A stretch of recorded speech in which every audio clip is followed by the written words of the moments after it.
Баршаларыңызға сәлем, сіздермен Диляра, каналыма қош келдіңіздер. Бұл видеода кішкентай картошкаларды қалай дәмді етіп пісірудің тәсілін көрсетемін. Кез келген тағамға гарнир ретінде кетеді, менде копченая скумбрия. Ал ендеше бастаймыз. Алдымен ыдысымызға картопты салып, жақсылап жуып аламыз.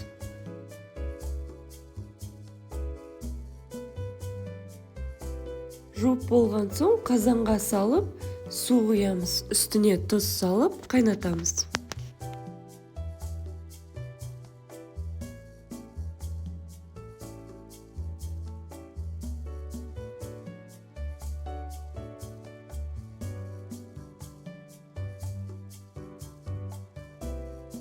Он 15 минуттай қайнаған соң суын төгіп аламыз.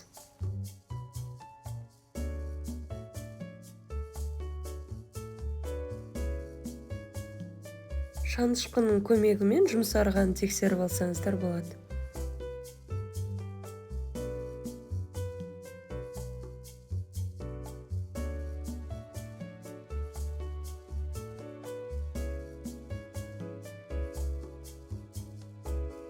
Енді картоптың қабығын ашитын боламыз.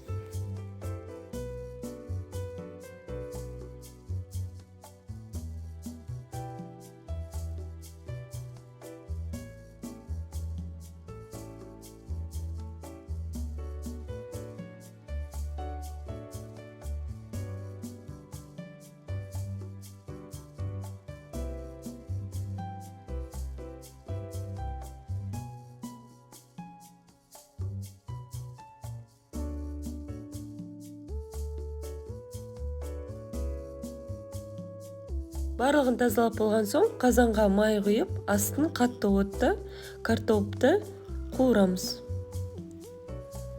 Араластырып тұру қажет міндетті түрде. Бірден барлығын салмаймыз, бөліп қуырамыз. Сонда сырты қытырлақ әдемі болып шығады.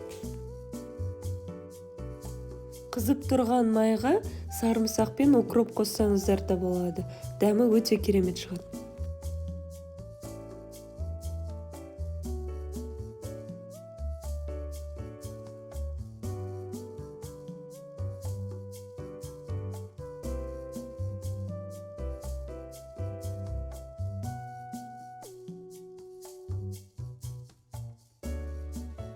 Міне осындай қытырлақ, дәмді, іші жұмсақ, өте керемет картоптарымыз дайын болды. Міндетті түрде жасап көріңіздер. Кез келген ет тағамына гарнир болып қолдануға болады. Каналымда әлі көптеген рецепттер болады. Менімен бірге болыңыздар. Астарыңыз дәмді болсын.